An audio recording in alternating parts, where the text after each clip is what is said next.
sejak kapan memiliki keinginan untuk menjadi seorang biarawati? Kira-kira waktu itu usia SMP. Pengalaman menarik ketika suster sedang mengabdi gitu menjadi biarawati. Ada gak pengalaman menarik yang terus diingat sama suster sampai sekarang? Pengalaman yang menarik untuk saya menjadi seorang biarawati yang saya ikuti ya hidup bersama dalam komunitas, hidup kebersamaan. Jadi saya merasa dengan menjadi suster itu kita mempunyai banyak keluarga, banyak saudara. Selamat malam BSK listeners, kembali lagi di Obrol Asik SMA Bunda Hati Kudus yang kedua. Nah, kalau misalnya kemarin kita sudah mengobrol dengan seorang guru pengajar di SMA Bunda Hati Kudus tercinta ini, hari ini kita akan mengobrol dengan seorang pribadi yang memilih hidupnya untuk menjadi seorang biarawati. Wah, kira-kira siapa ya? Penasaran? Nah, dia ini merupakan suster yang pernah menjadi kepala sekolah di SMA Bunda Hati Kudus sekitar beberapa tahun yang lalu. Untuk lebih jelasnya, yuk kita tanya kepada beliau tentang kesibukan apa yang saat ini sedang atau masih beliau jalani. Selamat malam, Suster Angeline. Bagaimana kabarnya?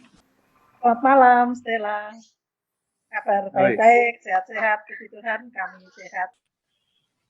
Sebelum saya bertanya lebih lanjut, saya ingin mengucapkan banyak terima kasih kepada Suster Angeline karena kesediaannya untuk mengisi acara podcast kami ini di tengah-tengah kesibukan yang Suster jalani. Kami merasa sangat senang dan bangga bisa mengobrol dengan Suster. Sebelumnya, saya meminta izin pada suster untuk memperkenalkan diri saya terlebih dahulu. Nama saya adalah Stella, siswi kelas 12, dan saya aktif di Seksi Humas SMA Bunda Hati Kudus. Kami membuat acara ini dalam rangka menyambut ulang tahun SMA Bunda Hati Kudus yang ke-50, dan untuk semakin mengembangkan Seksi Humas SMA Bunda Hati Kudus serta kemampuan kami dalam berkomunikasi. Itu berasal dari daerah mana? Saya asal dari Kabupaten Purworejo, tepatnya saya di Paroki Purwosari, jadi desa Sumbersari, Kecamatan Purwosari, kabupatennya saya di Purworejo.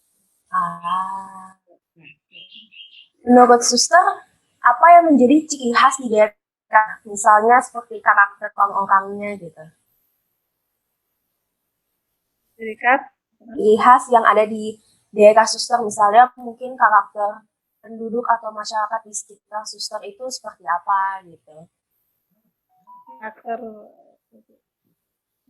gimana ya, kalau untuk daerah Purworejo, motonya ya, Purworejo berirama, itu bersih, indah, rapi, aman dan makmur. Kan ada lagunya itu moto Purworejo. Jadi karakternya pada umumnya memang macam-macam ya. Jadi ada pegawai, ada kebanyakan di Purworejo City kota-kota pensiunan. Untuk daerah saya sendiri di kampung, dalam arti saya kan kabupatennya Purworejo, saya di daerah di desanya itu di Sumbersari. Mata pencahariannya ya macam-macam, ada yang guru, ada pegawai, ada petani, kebanyakan petani sawah, nah seperti itu. Keren. Nah, suster punya nggak pengalaman menarik yang paling diingat sama suster saat suster masih anak-anak?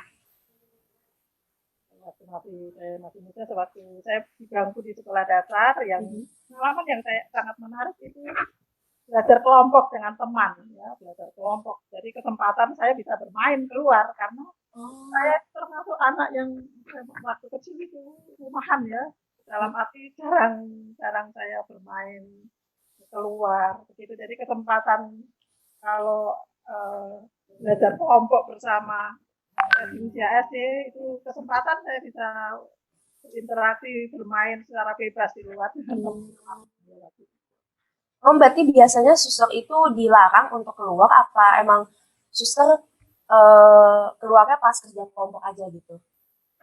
Bukan dilarang, kalau waktu masih kecil jarang istilahnya bermain keluar begitu. Jadi kesempatan kalau misalnya pas kerja kelompok bermain dengan teman-teman itu karena waktu itu harus laporan ke guru wali kelas. Kalau nanti tidak hadir, tidak ini di absen kenapa, nah seperti itu. Jadi akan untuk belajar kelompok, ya, kesempatan untuk bisa bermain dengan teman. Tapi kalau sudah kita biasa sore malam begitu, tapi kalau sudah waktunya jam, ya, dijemput, bapak suka jemput, jemput kembali pulang.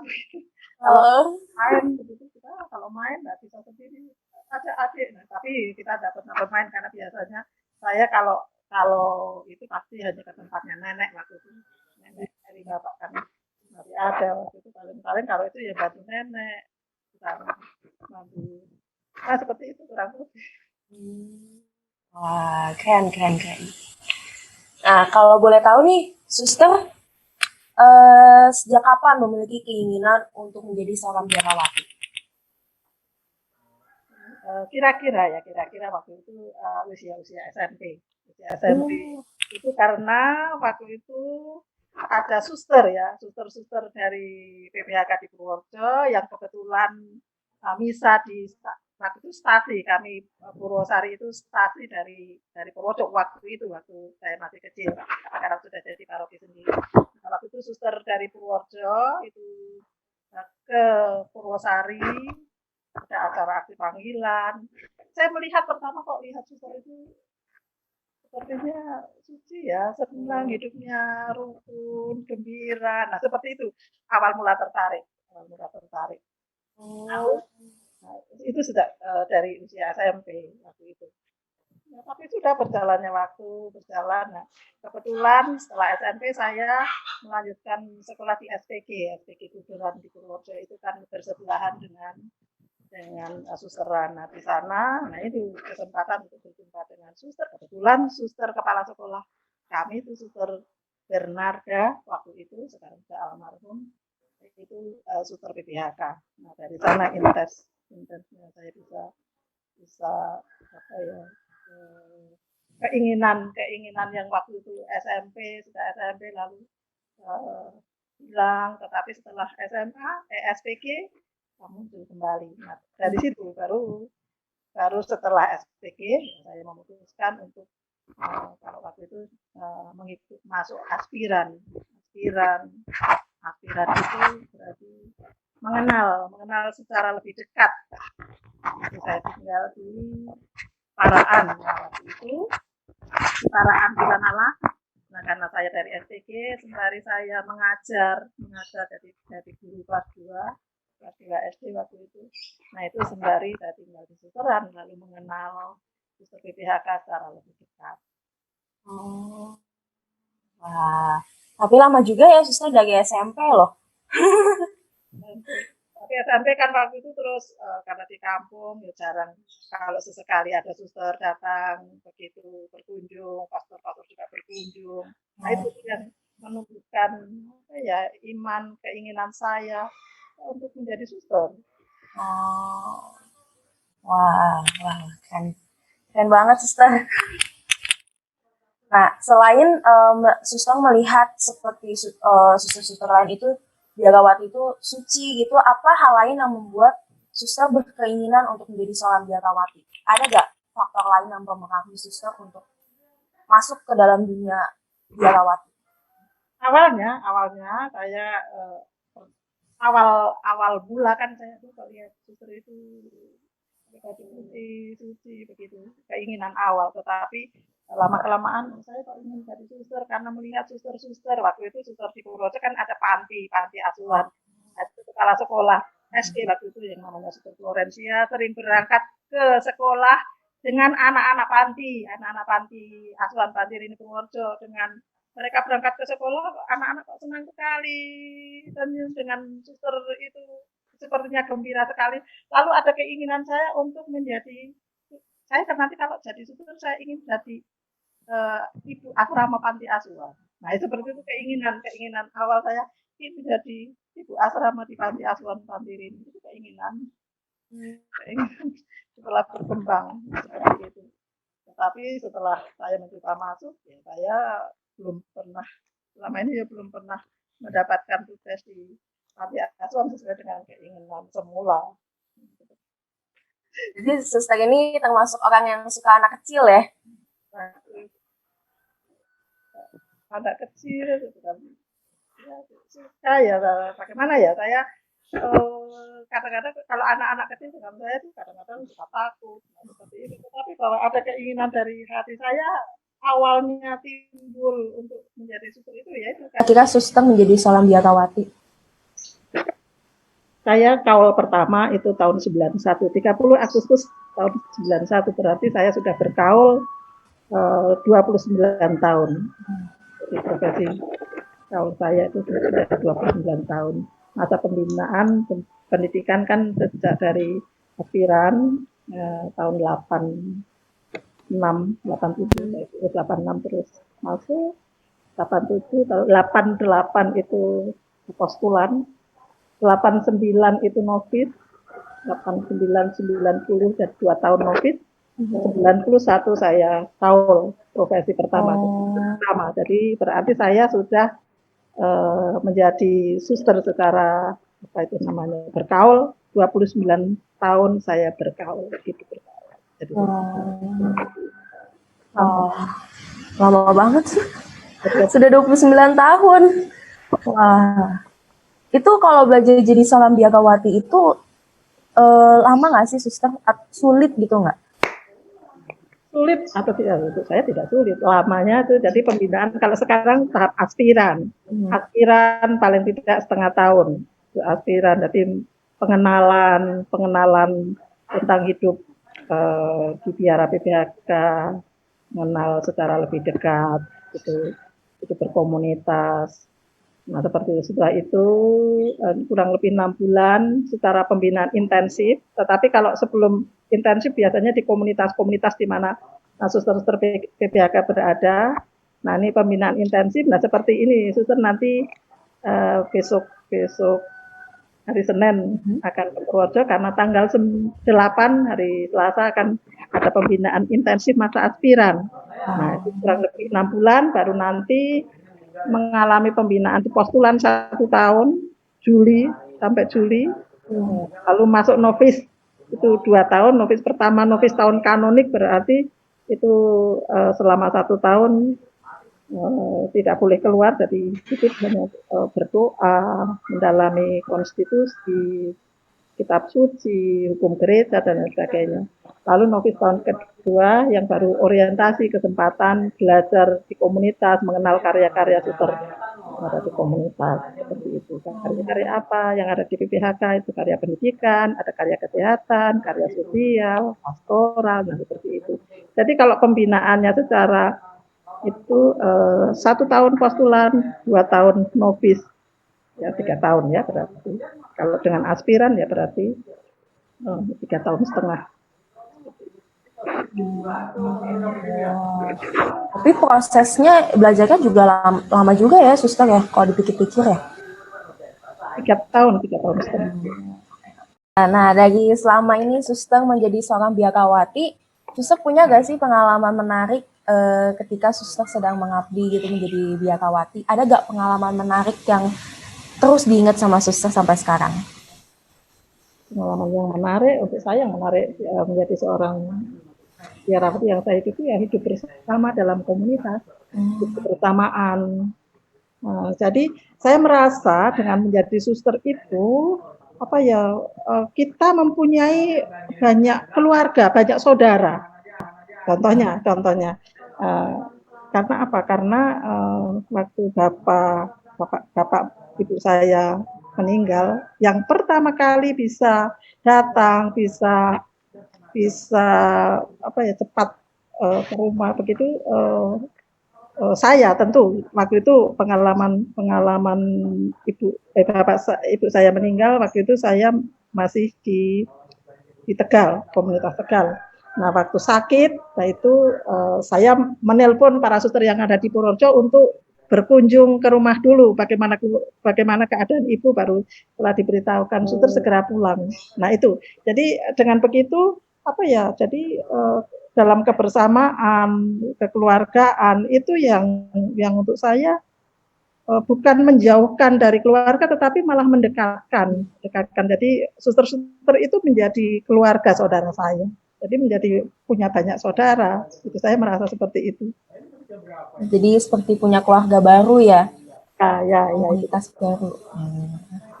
banyak saudara. Nah, suster punya kan anak-anak muda zaman sekarang nih kadang masih terpengaruh, bukan kadang justru sering terpengaruh dengan yang namanya teknologi dan kemajuan digital dan lainnya. Nah, kadang mungkin ada anak-anak yang punya panggilan di dalam hatinya tapi malah seperti, aduh, kayaknya gak bisa nih jadi biarawati, gak suka nih gitu. Nah, suster punya gak pesan-pesan untuk anak-anak muda agar memiliki panggilan menjadi seorang biarawan maupun biarawati? Sebenarnya untuk pilihan hidup ya, pilihan hidup baik itu menjadi imam, biarawan, biarawati maupun hidup berkeluarga itu semuanya adalah panggilan, panggilan yang sama ya, semua sama. Tetapi bahwa awalnya seperti saya awal kok saya kok lihat suster begitu saya lalu tertarik kepingin, nah seperti itu. Jadi kalau untuk saya sih hidup itu panggilan anugerah dari Tuhan. Kalau memang merasa tertarik, ya mari kita berani mencoba, gitu. Jika tertarik untuk melayani Tuhan dan sesama untuk menjadi suster, mari bergabung, ya bergabunglah bersama kami di Tarekat Putri Bunda Hati Kudus. Karena menjadi suster itu untuk saya itu seru loh. Maka kami tunggu bagi yang tertarik, yang berminat, barangkali Stella sendiri berminat, mari bergabung dalam arti mungkin datang ke susteran, seperti apa kehidupan para suster, nah, seperti itu. Nanti kalau suasana sudah aman ya, sekarang kan suasana masih dengan pandemi corona belum aman. Suasana sudah aman, seperti di sekolah-sekolah itu mengadakan aksi panggilan, nah seperti itu. Bisa aksi panggilan, silakan datang live in, tinggal bersama, mungkin weekend, Sabtu Minggu.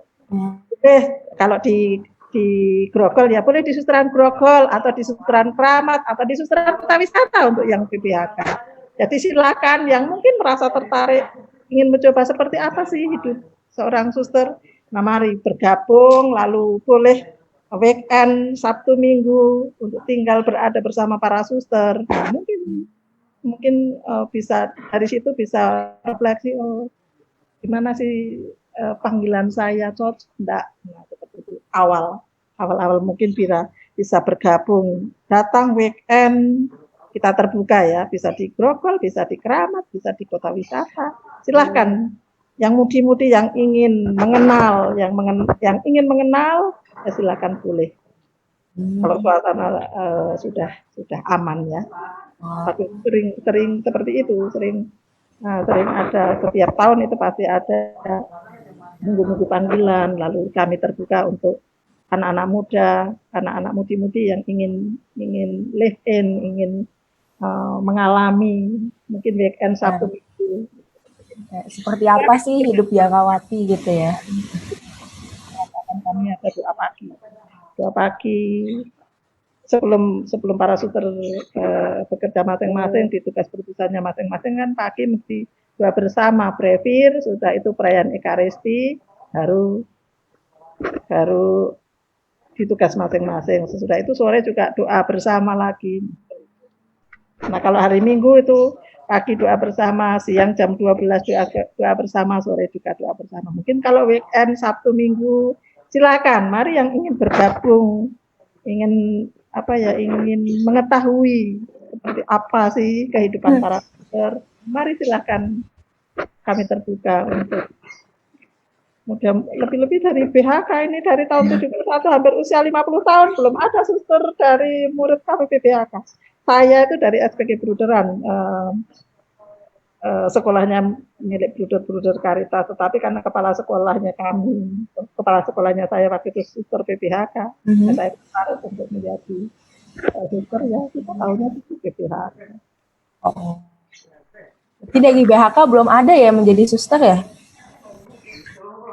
Yang di PPHK Grogol belum ada. Oh. Guru. Kalau guru sudah ada jadi guru, jadi suster di status. Oh. Tapi bahwa murid dari PHK SMA BHK yang sekarang 12 Januari tahun 2021 usia 50 tahun belum ada ya, mari mungkin di usia 50 tahun ada calon-calon dari siswi-siswi SMA Bunda Hati Kudus. Wah, mantap, mantap. Nah, nih, buat BHK listeners yang mungkin tertarik untuk menjadi biakawati atau penasaran biakawati itu kayak gimana sih kehidupan sehari-hari, silahkan datang. Oke, kita lanjut ya, Suster. Nah, ini nih, Suster pernah nggak sih memiliki rasa kebosanan atau jenuh ketika menjadi seorang biakawati? Kalau dirasa jenuh bosan sih, kalau gitu saya kok nggak pernah merasa bosan ya, karena kan kita apa ya hari-hari setelah mendapatkan perutusan kan sibuk dengan tugas masing-masing, hidup bersama, rekreasi bersama, lalu terus sudah tugas di karya, lalu bagaimana kita akan jenuh sudah itu kita bisa dimutasi seperti saya kan pertama itu setelah kaul saya bertugas di menjadi guru di Pemalang, di SD Pemalang 2 tahun, lalu diputus untuk studi, lalu setelah di Jogja saya bertugas di Tegal, setelah di Tegal di Grogol, setelah di Grogol di Kramat. Nah itu jadi mobile ya, jadi karena pemimpin memutasi, jadi untuk jenuh atau bosan belum merasakan. Nih, kita sekarang masuk ke pertanyaan seputar SMA Bunda Hati Kudus. Suster itu udah sejak kapan mengabdi di SMA Bunda Hati Kudus? Saya masuk di SMA Bunda Hati Kudus itu tepatnya itu bulan Agustus tahun 2005. Oh, 2005. Saya data 2005. Saya 2005 dulu sebelum di SMA Bunda Hati Kudus saya di SMA Pius Tegal. Lalu saya berangkat ke Jakarta itu tanggal 10 Agustus, lalu saya masih di komunitas, baru tanggal 17 Agustus 2005, pas upacara 17 Agustus, itu saya diperkenalkan dalam upacara 17 Agustus. Itu saya menggantikan Suster Christine Sumiati, waktu itu sekolahnya. Jadi saya 17 Agustus 2005 saya masuk secara resmi di SMA Bunda Hati Kudus. Oh, 2005. 2005 saya baru umur 2 tahun ya. Udah lama banget berarti. Dulu itu Suster mengabdi di SMA Bunda Hati Kudus berapa lama? 2005 sampai 2013. Ya. Berarti 8 tahun ya Suster ya, 8 tahun.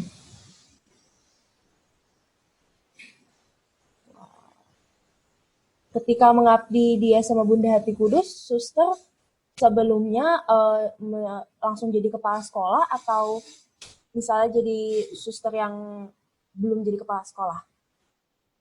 Saya langsung jadi kepala sekolah karena sebelum menjadi kepala SMA Bunda Hati Kudus saya sudah menjadi kepala di SMA Pius Tegal, jadi dimutasi ya, mutasi tugas.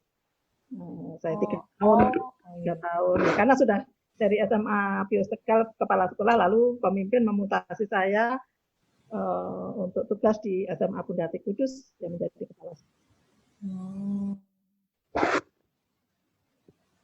Kalau misalnya dulu saat Suster mengajar di Pius Tegal itu sebelumnya Suster kepala sekolah juga atau enggak? Di SMA Pius Tegal langsung kepala sekolah. Nah sebelumnya sebelum di SMA saya itu di SMP Pius Tegal itu 3 tahun itu jadi guru. Nah, setelah lulus saya menjadi guru di SMP Pius Tegal.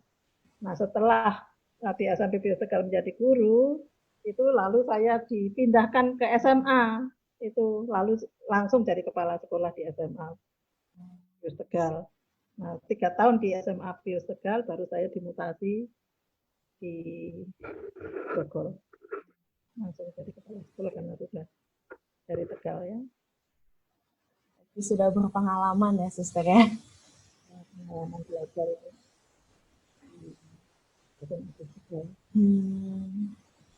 Nah, selama menjadi kepala sekolah di SMA Bunda Hati Kudus, Suster, ada nggak pengalaman menarik gitu yang terjadi di SMA Bunda Hati Kudus ya?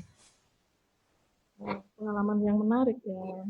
Saya sih merasa selama bekerja di SMA Bunda Hati Kudus, melayani di SMA Bunda Hati Kudus, itu saya merasa bahagia dengan karena saya merasa bahagia karena saya bisa bekerja sama dengan para guru, tata usaha, petugas perpustakaan, pelaksana sekolah, dan tentu juga dengan para siswa-siswi serta orang tua murid. Saya merasa bahwa semua itu saling mendukung satu sama lain. Jadi kerjasama saling mendukung. Lalu pengalaman membangun persaudaraan itu saya alami dengan rekreasi bersama keluarga guru dan karyawan, misalnya pada Natal 2 tahun sekali kan Natal bersama keluarga. Nah itu rekreasi bersama. Lalu pengalaman retret bagi guru dan karyawan dan juga siswa-siswi itu. Jadi pengalaman retret itu juga menjadi sarana penyegaran rohani atau pembinaan rohani. Jadi, selain siswa-siswi juga retret, Bapak Ibu guru pun juga mengalami pengalaman retret. Lalu yang membanggakan, yang saya rasa membanggakan itu melihat kreativitas para siswa-siswi, melihat bakat-bakat dari siswa-siswi melalui mungkin pentas seni, dengan berbagai kegiatan ekstrakurikuler. Nah, di sana terlihat bakat-bakat talenta dari para siswa-siswi. Itu yang sungguh membanggakan. Lalu saya sendiri merasa juga sebagai pemimpin, sebagai kepala sekolah, berusaha untuk memotivasi, menggerakkan, memonitor, mendampingi seluruh komponen yang ada, misal yang di SMA Bunda Hati Kudus, misalnya MPK, OSIS. Lalu pengurus MPK, OSIS itu yang saya perhatikan itu sangat aktif, kreatif, bersemangat, dan mereka juga bertanggung jawab. Itu yang membanggakan saya. Ya, itu pengalaman saya kurang lebih ya di 8 tahun di SMA. Kurang lebih seperti itu. Membanggakan, jadi menyenangkan. Wah, keren-keren. Berarti bangga banget ya, Suster, untuk melihat perkembangan kreativitas dari murid-murid SMA Bunda Hati Kudus. Ya, terlebih MPK OSIS, mereka kan sangat bersemangat sekali. Iya, iya. OSIS, lalu mereka sangat kreatif, aktif, lalu bersemangat. Gitu. Saya mengalami seperti itu. Saya kira sebelum-sebelumnya juga demikian ya. Saya kira itu turun-temurun. Apalagi kalau kaderisasi MPK seperti itu. Jadi semangat kedisiplinan itu sangat sangat terasa. Nah, itu yang barangkali masih harus dipertahankan sampai sekarang, kedisiplinan itu. Menurut Suster, apa yang menjadi ciri khas dari SMA Bunda Hati Kudus ini? Ciri khas dari sekolah kita SMA Bunda Hati Kudus itu ya, kalau dari guru-guru sih mendidik dengan hati. Mendidik dengan hati karena kita dipanggil sebagai warga keluarga SMA Bunda Hati Kudus yang berspiritualitas hati. Pelayanan yang berpusat kepada hati, lalu melayani dengan sepenuh hati. Lalu kita diajak untuk berproses diri tentu secara terus-menerus untuk membangun gaya hidup menurut hati. Jadi ketulusan. Jadi para guru itu mendidik dengan ketulusan hati, mendidik dengan hati. Itu yang bisa saya petik. Ya. Saya kira itu mendidik dengan hati itu yang diwariskan oleh pendiri Kongregasi Putri Bunda Hati Kudus ya. Pater Yosef Alia itu mewariskan semangat hidup hati. Jadi, maka tentu warisan yang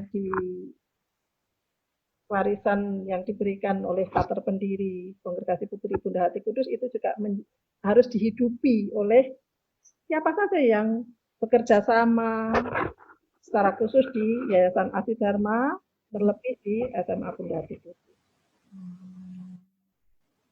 Mengajar. Saya merasa waktu itu para guru mendidik dengan hati. Semoga itu masih bertahan masih sampai sekarang, semoga hal itu masih dihidupi oleh Bapak Ibu guru, karyawan dan juga seluruh keluarga besar SMA Bunda Hati Kudus. Jadi ciri khasnya mengajar dengan hati ya, dengan tulus. Ada gak hal yang membuat suster kangen dan rindu dengan SMA Bunda Hati Kudus ini?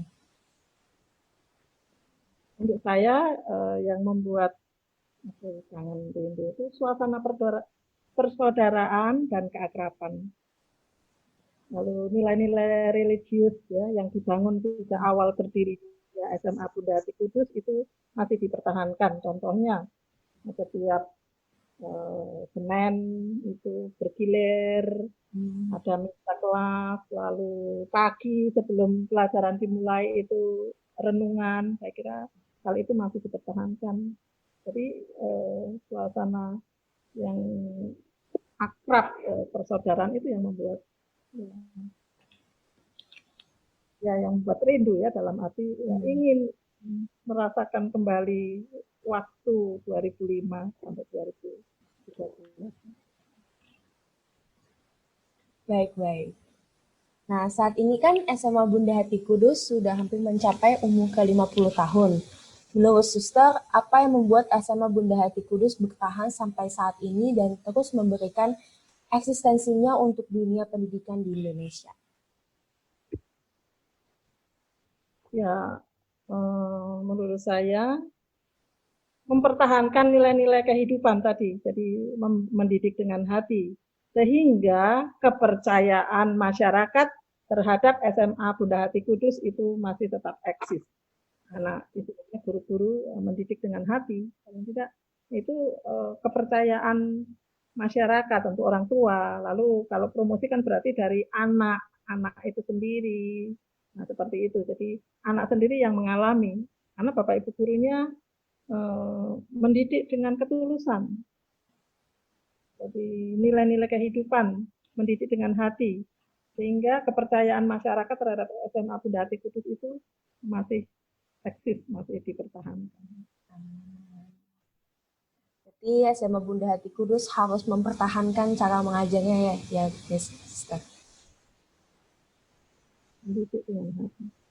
Nah, Oke, di masa ini kan banyak perubahan nih yang terjadi pada anak-anak muda, terutama di perkembangan digital dan teknologi.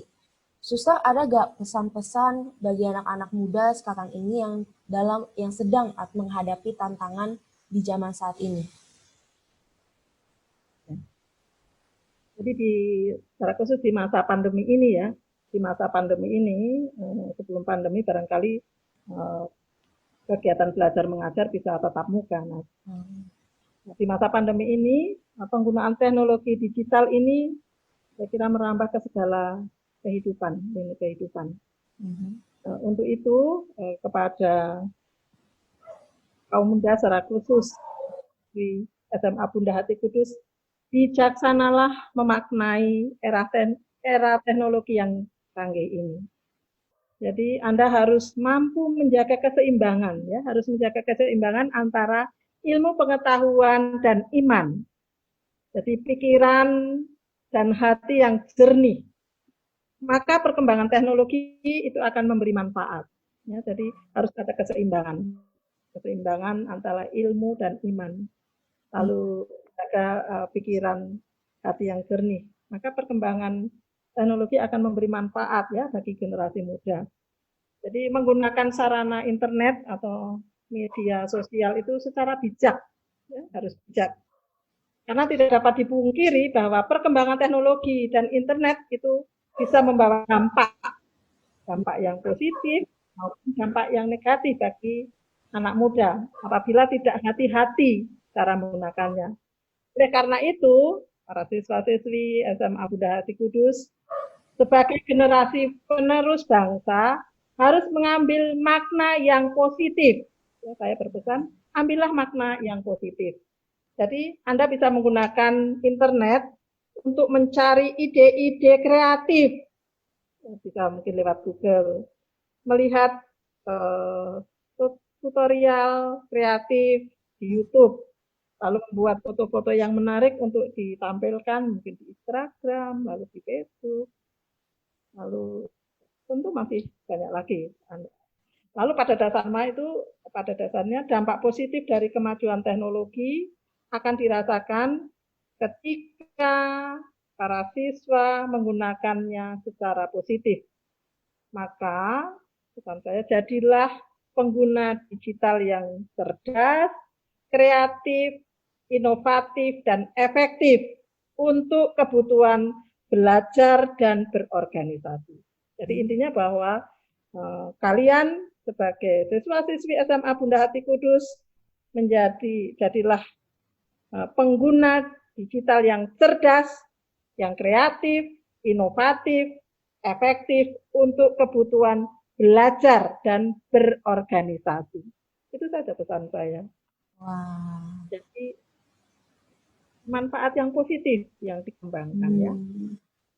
Harus bijak ya dalam mengelola perkembangan teknologi ya, Sister. Jadi harus seimbang toh tadi. Jadi harus imbang antara ilmu pengetahuan dan imannya. Oke. Nah, Sister punya pesan nggak untuk semua pihak yang terlibat langsung dalam memberikan proses pendidikan di SMA Bunda Hati Kudus? Pada mungkin guru-guru dan atau juga mungkin pada murid-muridnya. Kalau untuk Bapak Ibu guru dan karyawan dan tentu kita keluarga besar SMA Bunda Hati Kudus dipanggil untuk menjadi guru dan pendidik di SMA Bunda Hati Kudus yang berspiritualitas hati, hendaklah pelayanan kita itu berpusat pada hati, melayani dengan sepenuh hati, melayani tanpa pamrih, dan mendidik siswa-siswi yang dipercayakan kepada orang tua, kepada SMA Bunda Hati Kudus itu dengan ketulusan hati dan terbuka. Oke.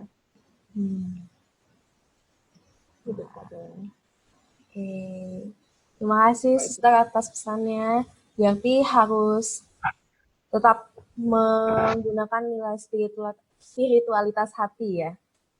Ya. Itu yang perlu dihidupi terus menerus karena itu yang menjadi milik kita. Oke. Nah, sebelum kita ke pertanyaan terakhir nih, Suster boleh dong nih kasih ajakan kepada orang-orang di luar sana atau mungkin siswa-siswi SMP yang sedang memilih SMA Bunda Hati Kudus supaya memilih pendidikan di SMA Bunda Hati Kudus kemudian.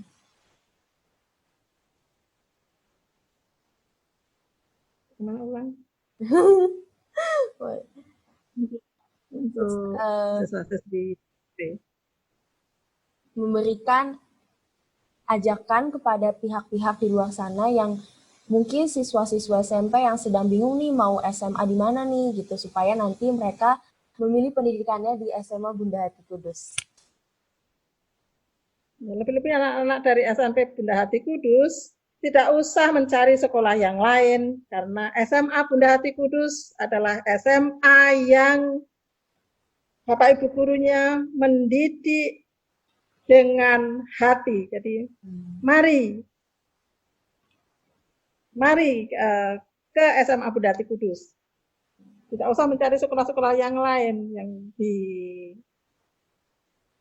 komplek di situ sudah ada SMA Bunda Hati Kudus yang tentu tadi anak-anak siswa-siswi itu MPK, OSIS itu begitu kreatif, inovatif, menanamkan talenta-talenta yang mereka miliki. Jadi tidak usah susah-susah mencari sekolah di tempat lain. Mari datanglah, bergabunglah di SMA Bunda Hati Kudus. SMA Bunda Hati Kudus semakin oke dengan kehadiran adik-adik yang ada di SMA Bunda Hati Kudus.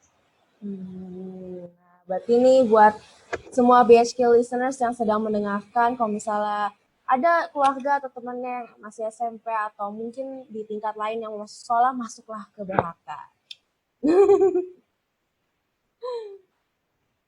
Oke, nah masuk ke pertanyaan terakhir nih. Apa pesan suster dalam rangka ulang tahun SMA Bunda Hati Kudus yang ke-50? Sebagai keluarga besar SMA Bunda Hati Kudus, hendaknya memiliki dedikasi yang tinggi, semangat persaudaraan dan kekeluargaan serta persatuan hendaknya dijaga dan dilestarikan. Semangat hidup menurut hati dengan menghayati semangat spiritualitas hati.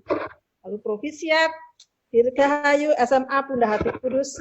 Semoga SMA Bunda Hati Kudus tetap jaya dan tetap eksis dipercaya oleh masyarakat.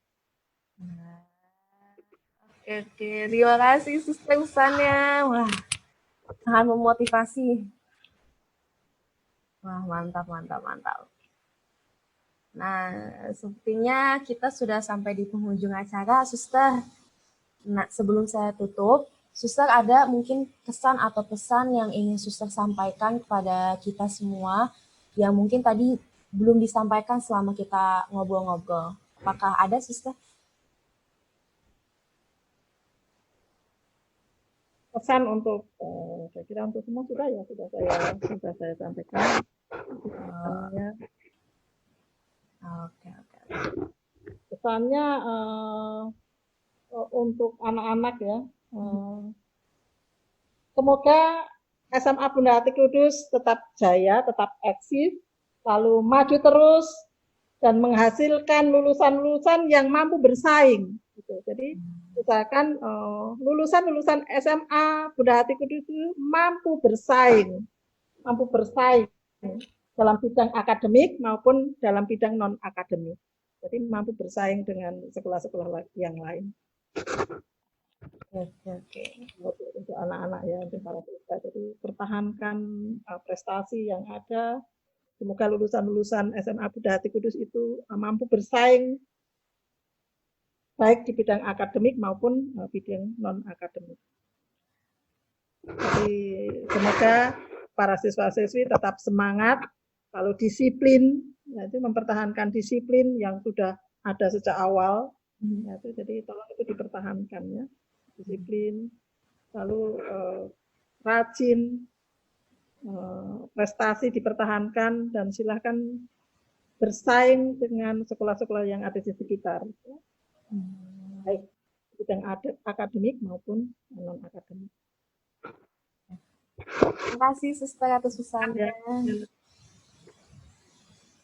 Nah, karena kita di penghujung acara, saya ingin mengucapkan banyak terima kasih atas kesediaan suster mengisi acara di podcast ini. Besar harapan saya, semoga suster selalu diberikan kesehatan, rezeki, dan umur panjang, sehingga suster bisa tetap memberikan berkat kepada orang-orang di sekitar suster. Terima kasih, Stella. Tetap semangat. Semoga SMA Bunda Hati Kudus tetap eksis dan dipercaya oleh masyarakat.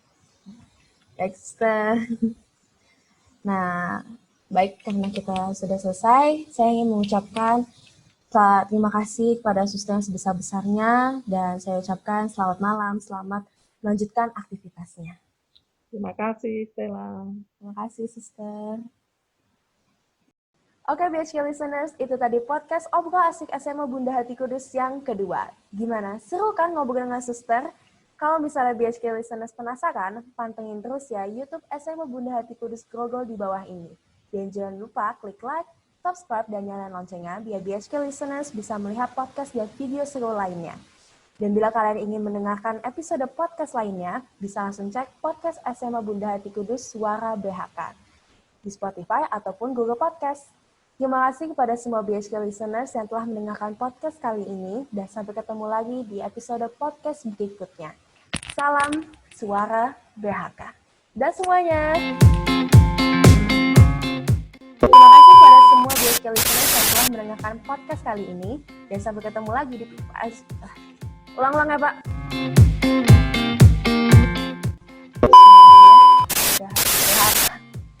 Iya, dapat. Wow, terus.